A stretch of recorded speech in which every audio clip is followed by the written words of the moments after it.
仲間は絶対殺させない。その言葉も信念も。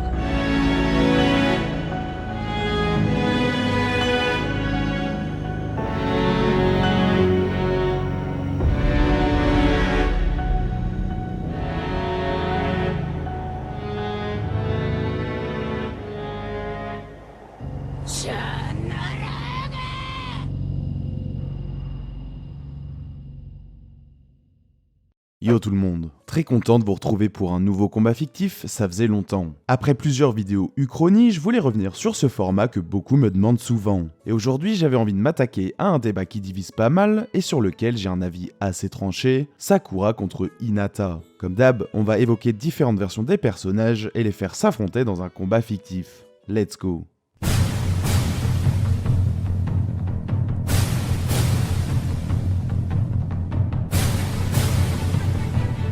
Bon ici, passage obligatoire, mais je vais pas vous mentir, dans la première partie, Sakura n'a aucune chance face à Hinata. En effet, bien que Sakura soit décrite comme une très bonne élève de l'académie, possédant des connaissances supérieures à celles de génies comme Sasuke par exemple, niveau maîtrise des arts ninja, c'est clairement pas ça. Kishimoto insiste beaucoup sur le fait que Sakura est très studieuse et intelligente, que ce soit lors de l'entraînement au contrôle du chakra dans l'arc du pays des vagues, où elle explique à Naruto les fondamentaux du chakra, ou encore lors de l'épreuve écrite de l'examen Chunin, où elle est capable de répondre aux questions sans tricher, alors même que ces questions étaient volontairement trop difficiles pour des shinobi de leur niveau. Sasuke reconnaît lui-même que c'est hors de portée pour lui, pourtant Sakura y répond sans trop de problèmes. Cela dit, Hinata semble elle aussi y parvenir puisqu'elle propose à Naruto de recopier ses réponses alors qu'on ne l'a pas vu tricher auparavant en principe. Donc on peut se dire sans trop se mouiller que Hinata est elle aussi très studieuse, mais bon après ici on imagine un combat fictif donc osef de ça, mais le fait d'établir que Sakura a un profil très académique servira pour la suite de son développement. Pour l'instant tout ce qu'on sait c'est que Sakura dispose d'une meilleure maîtrise de son chakra que ses deux compères de l'équipe 7, comme le confirme Kakashi au pays des vagues puis Ebisu plus tard lors de l'arc de l'examen Chunin, ce qui encore une fois servira pour la suite mais qui ne change rien au débat Sakura versus Hinata dans la première partie. Car Hinata, en plus d'être elle aussi une bonne élève, est l'héritière de la branche principale du clan Hyuga. De ce fait, elle a subi un entraînement drastique auprès de son père Hiashi dès son plus jeune âge, et elle dispose de l'attribut héréditaire de son clan, le Byakugan. Ce dojutsu donne à l'utilisateur un champ visuel de presque 360 degrés, à l'exception d'un angle mort à l'arrière du cou au niveau de la première vertèbre thoracique. Hinata est donc capable d'utiliser le poing souple, un style de combat au taijutsu qui consiste à exploiter les capacités du Byakugan, notamment celle de voir le système circulatoire du chakra de son adversaire. En frappant les méridiens, soit l'équivalent des veines mais pour le chakra, et en y injectant son propre chakra, le Hyuga peut directement endommager les organes de sa cible. Mieux encore, en frappant un ou plusieurs tenketsu, soit les cavités par lesquelles l'organisme libère le chakra qui circule dans le réseau des méridiens, l'utilisateur du point souple peut perturber le flux de chakra de sa victime. Cependant, les tenketsu sont au nombre de 361, et d'après ce qu'on a comme élément concret dans le manga, pour couper la circulation du chakra totalement, il faut pouvoir fermer au moins 64 de ces cavités, c'est d'ailleurs à ça que sert la technique des 64 points du hake de Neji par exemple. Dans l'anime, il existe une autre version nommée 32 points du hake, réduisant de moitié l'enchaînement et bloquant elle aussi la circulation et la production de chakra, mais c'est une version du jutsu qui n'existe que dans l'anime. Dans le manga, il est clairement dit que la technique n'est complète qu'en effectuant les 64 attaques consécutives, comme c'est démontré au travers d'Hinata face au mini Jubi pendant la 4ème Grande Guerre Ninja. Dans le roman Itachi Shinden, Mukai Kohinata utilise carrément une version encore réduite, les 16 points du hake. Mais voilà, encore une fois, dans le manga, il est clairement suggéré à plusieurs reprises que toucher 64 des 361 tenketsu est nécessaire pour bloquer la circulation du chakra, du moins significativement. Par ailleurs, cette coupure n'est pas éternelle puisque Neji explique bien qu'elle a une durée limitée, même si on ne sait pas réellement combien de temps durent les effets. De toute façon, le truc du point souple, c'est que contre la grande majorité des adversaires, frapper entre guillemets seulement les méridiens voire quelques-uns des tenketsu suffit, vu que cela atteint directement les organes et que renforcer ces organes est décrit comme impossible par Kakashi. Donc le point souple ignore en quelque sorte la durabilité physique de l'adversaire, là encore comme expliqué par Kakashi. Mais comme je l'ai dit, il est important de distinguer les coups portés aux méridiens, qui endommagent les organes, et ceux portés directement aux tenketsu qui vont perturber le flux de chakra.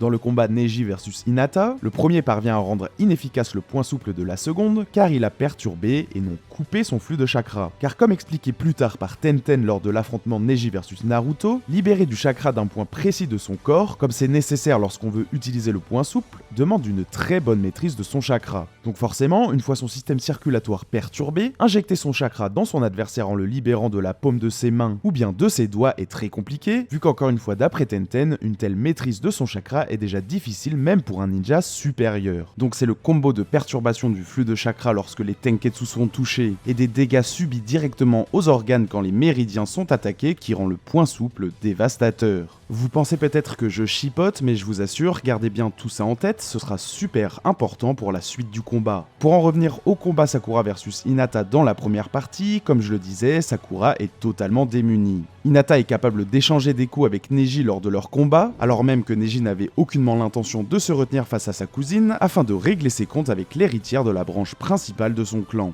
Alors certes, Hinata était boostée par sa volonté d'impressionner Naruto, et au final Neji l'a bousillé sans même subir le moindre dégât, mais le fait qu'elle soit capable d'échanger quelques coups avec le plus puissant des genin de Konoha de l'époque prouve que sa vitesse d'attaque et son temps de réaction sont vraiment impressionnants, là où Sakura est plus une rivale pour Ino au corps à corps, donc bon. Pareil, niveau ninjutsu, Sakura est extrêmement limitée. On la voit simplement utiliser la technique de clonage de base, à ne pas confondre avec le multiclonage, car contrairement à cette dernière, les doubles créés n'ont même pas de consistance physique. Et si le Byakugan ne peut pas distinguer les clones de l'original dans le cas du clone d'ombre, il y a de bonnes chances qu'il le puisse quand il s'agit de clones ordinaires. Et même si c'était pas le cas, Hinata pourrait juste s'attaquer à tous les clones un à un avant de débusquer l'original, tout en profitant de sa vision à 360 degrés pour éviter un assaut surprise. Donc si Hinata frappe Sakura et touche ses méridiens pour endommager ses organes, c'est finito. Bref, vous l'aurez compris, Hinata remporte ce round dans 100% des scénarios sans difficulté. Et de toute façon, Sakura ne connaîtra d'évolution significative qu'après avoir suivi l'entraînement de Tsunade, donc passons maintenant à un combat plus intéressant avec leur version de Shippuden.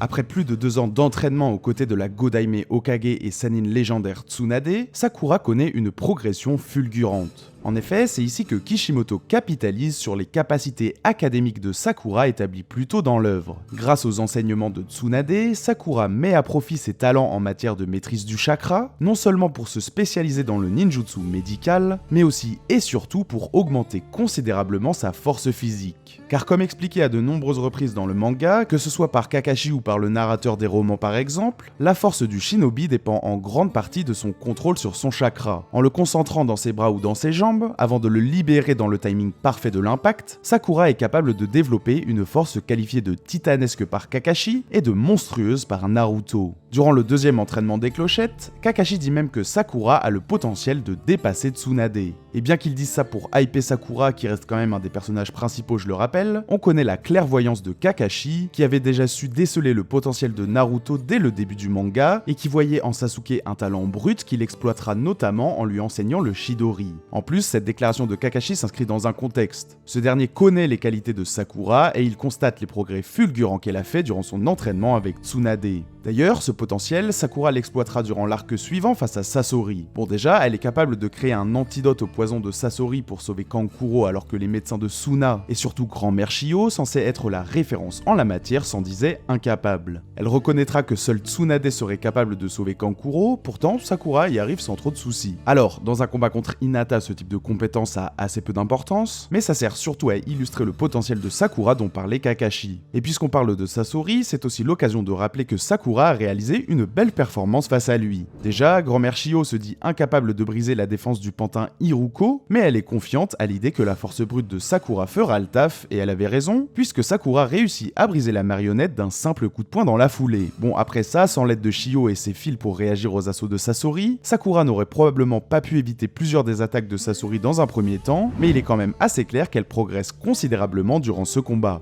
Déjà, elle arrive à surprendre Sasori en se laissant toucher par son poison, et en le surprenant en brisant son pantin du 3ème Kazekage, faisant usage de son antidote créé auparavant pour berner le membre de l'Akatsuki, ce qui démontre par ailleurs son intelligence en combat. Mieux encore, elle sera par la suite capable de réagir à une attaque de Sasori lancée depuis son vrai corps, et d'esquiver des assauts de sa technique des 100 pantins. Ensuite, on la voit encaisser un coup d'épée dans le ventre, et arrêter l'hémorragie alors même que la lame était encore dans son corps, ce qui ne manquera pas d'impressionner Sasori. Au final, Sanshio pour l'aider et lui donner la dernière dose de l'antidote, et si Sasori ne s'était pas laissé tuer, les deux kunoichi n'auraient pas pu l'emporter, mais ça n'enlève rien aux performances de Sakura et aux déclarations des autres personnages reconnaissant son talent. Bon, de son côté, Hinata est forcément moins mise en avant de par son statut de personnage secondaire, mais je voulais quand même élaborer sur un point que j'évoquais en première partie. Vous vous souvenez quand j'insistais sur la différence entre les coups portés au méridien qui affectent les organes et ceux portés au tenketsu par le point souple qui perturbe le flux de chakra? Eh bien c'est notamment sur ce round que ce sera super important.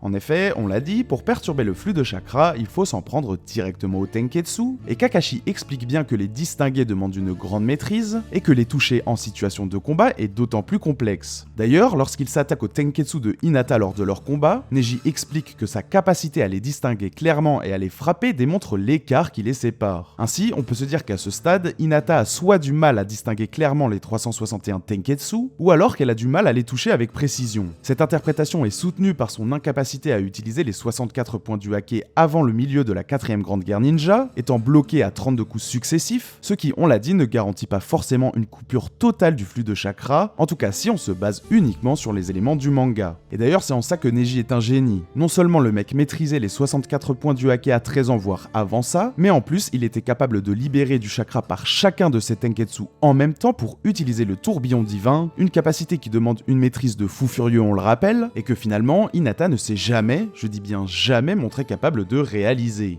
Voilà, je vous dis tout ça parce que dans un combat Hinata versus Sakura au début de Shippuden, le seul moyen de gagner pour Hinata serait de perturber suffisamment le flux de chakra de Sakura pour lui faire perdre sa force titanesque. Or on vient de le dire, Hinata a clairement du mal à viser les tenketsu avec précision, et c'est pas comme si Sakura allait se laisser toucher sans rien faire de toute façon. Pareil, même si Hinata s'en prend entre guillemets juste au méridien, on a vu que Sakura était capable de stopper ses hémorragies internes face à Sasori. De la même manière, lors de la finale de l'examen de Chunin, on voit que Hinata s'effondre dans les tribunes à cause des séquelles de son combat face à Neji, et un membre de l'Anbu parvient à la soigner avec son ninjutsu médical. Et pas besoin de vous rappeler la spécialité de Sakura, qui peut tout à fait utiliser le ninjutsu médical même sur elle-même, là encore comme démontré face à Sasori. Donc il est clair que sur un combat à long terme, Sakura serait désavantagée, mais le truc c'est que les deux kunoichi sont des combattantes au corps à corps, et qu'un seul coup direct de Sakura et Hinata est au tapis. Le seul moyen pour Hinata de gagner serait donc de toucher Sakura, puis esquiver tous ses assauts en attendant qu'elle ne s'épuise pour l'emporter à l'usure. Sauf qu'il n'existe aucun moyen de démontrer une telle supériorité d'Hinata en termes de vitesse et de vitesse d'attaque pour justifier cet avis. Si vous pensez qu'elle en serait capable, libre à vous, mais bon courage pour le démontrer avec des éléments concrets du manga. Du coup, sur ce round Sakura versus Hinata début Shippuden, victoire de Sakura pour moi, avec un niveau de difficulté disons moyen en étant sympa dans la grande majorité des scénarios.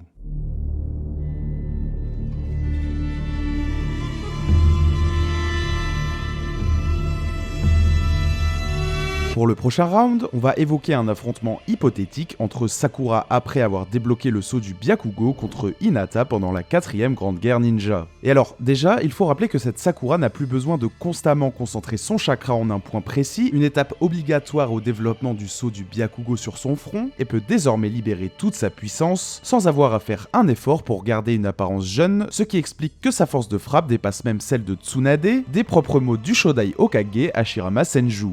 Hinata parvient quant à elle tout juste à réaliser la technique des 64 points du hake, et certes ses paumes jumelles du hake sont assez puissantes, mais on est quand même assez loin de la force de frappe de Sakura et son saut du Byakugo. En plus, cette Sakura est désormais capable d'invoquer Katsuyu, la limace géante de la forêt Shikotsu, une créature gigantesque qui peut lui permettre de mettre de la distance avec son adversaire, soit le gros point faible des utilisateurs du point souple je le rappelle, CF Neji contre Kidomaru, mais en plus Katsuyu est aussi en mesure de produire un puissant acide, qu'Orochimaru dit carrément capable de le dissoudre, et quand on connaît la résilience d'Orochimaru, franchement ça se pose là. Donc sur ce round c'est encore plus compliqué qu'avant. Si Hinata endommage les organes de Sakura, cette dernière n'aura qu'à déployer son saut Byakugo pour utiliser la technique de création et renouveau suprême, ce qui guérira automatiquement ses blessures internes. Je veux dire, on a quand même vu Tsunade être transpercé par une lame du Susanoo de Madara et se régénérer aussitôt, et même on l'a vu, Sakura se régénère instantanément après avoir été planté par un Gudodama de Madara. Donc finalement, bien que le point souple constitue une forme de négation de durabilité, contre une utilisatrice du Byakugo, son efficacité est drastiquement réduite. Et puis même si cette Hinata peut désormais interrompre le flux de chakra de Sakura avec les 64 points du Hake, cette dernière peut soit mettre un peu de distance avec Katsuyu, soit pulvériser le sol pour faire perdre appui à Hinata avant de l'attaquer. Et là encore, soyons honnêtes, un coup de Sakura et Hinata est KO. Car je rappelle que s'attaquer au Tenketsu en situation de combat est extrêmement complexe d'après Kakashi, donc sans ses appuis, je ne vois vraiment pas comment Hinata peut réaliser l'enchaînement. Et puis y a qu'à voir, narrativement, on voit bien qu'Hinata donne tout pour détruire un seul mini-Jubi, pendant que Sakura en détruit littéralement des centaines en un seul coup de poing. Bon voilà, à m'entendre, vous devez penser que je suis un gros pro Sakura, mais figurez-vous qu'en fait je préfère Hinata en tant que personnage. Juste objectivement, Sakura la foudroie en 1 contre 1. Niveau scaling, Sakura pendant la guerre est comparé à Tsunade, un Hokage quand même, tandis qu'Hinata n'est même pas encore au niveau de Neji, qui maîtrisait le Kaiten et les 128 points du Hake, pendant que sa cousine se limitait aux 64 et n'avait jamais utilisé le tourbillon divin. Après c'est logique, hein, Sakura a un rôle bien plus important dans le récit, étant membre de l'équipe 7, donc c'est cohérent qu'elle se hisse plus haut qu'un perso secondaire comme Hinata sur l'échelle de puissance dans l'œuvre, mais même pour ce qui est du match-up, je crois vous avoir expliqué en quoi là aussi je vois Sakura l'emporter, et cette fois sans difficulté sur ce round.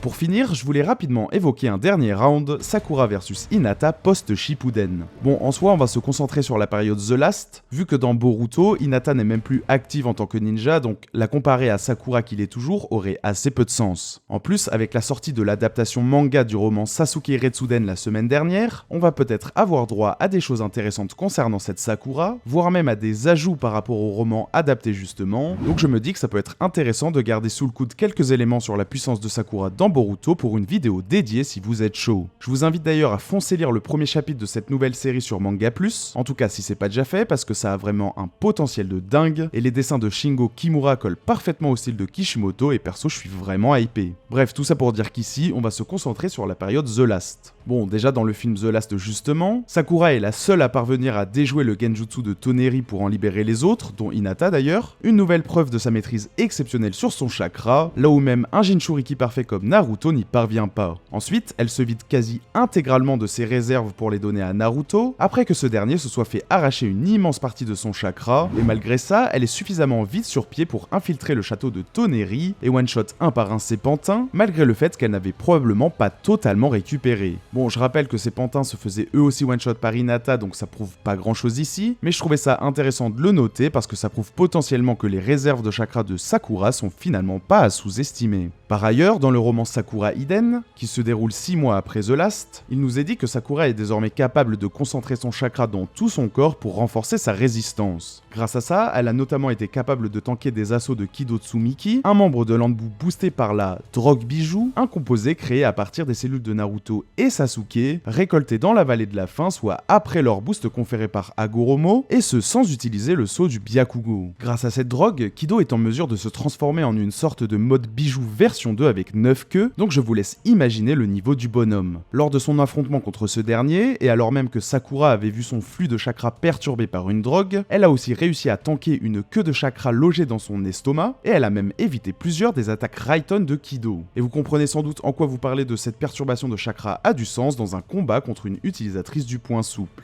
Je rappelle que Kido déployait un chakra si puissant que Sakura pensait carrément avoir affaire à un bijou. Une fois ses capacités retrouvées, Sakura déploie son Byakugo, ce qui lui permet d'encaisser un orbe des démons à queue de 1 mètre de diamètre, donc c'est vous dire la résistance de cette version de Sakura. Au final, elle réussira à vaincre ce fameux Kido en créant une variante de la technique de création et de renouveau suprême, qui soigne les blessures qu'elle inflige aussitôt qu'elle donne des coups, afin d'accélérer drastiquement le processus de division cellulaire de son adversaire, qui lui servait à se régénérer pour le retourner contre lui. Bon, enfin, on peut parler vite fait de Naruto Gaiden, où Sakura est capable de se mesurer à Shin Uchiwa, un utilisateur du Mangekyo Sharingan, même si le combat se déroule principalement hors panel dans le manga, contrairement à l'anime. Enfin bref, là où je veux en venir, c'est que déjà que le match-up était déséquilibré dans le round précédent, là on a une Sakura qui scale carrément au niveau d'un Jinchuriki parfait et d'un utilisateur du Mangekyo Sharingan, alors qu'Hinata a sans doute progressé, mais n'a pas montré un power-up si significatif. Je voulais aussi vite fait m'arrêter sur un truc que les fans d'Hinata aiment bien remettre sur la table, le fait que l'origine aurait soi-disant hérité du chakra de Hamura Otsutsuki pour détruire le noyau d'énergie du Tenseigan, un peu à la manière de Naruto et Sasuke avec Hagoromo, ce qui lui aurait donné un power-up. Sauf que dans le film, l'interaction entre Hamura et Hinata ne suggère absolument pas une passation de chakra comme avec Hagoromo, juste qu'Hinata étant une de ses descendantes, elle peut interagir avec le noyau d'énergie. Pareil, dans la novélisation du film, il n'est fait aucune mention de passation de chakra, donc désolé mais Hinata ne reçoit a priori pas de power-up d'Hamura jusqu'à preuve du contraire. Donc voilà, honnêtement, sur ce round encore, c'est un no match, victoire de Sakura sans difficulté dans 100% des scénarios.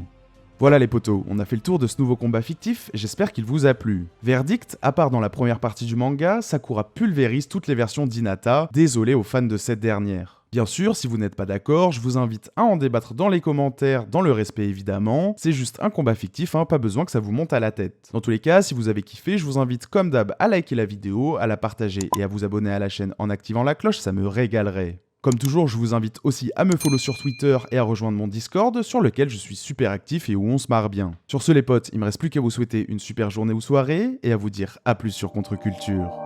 Peace.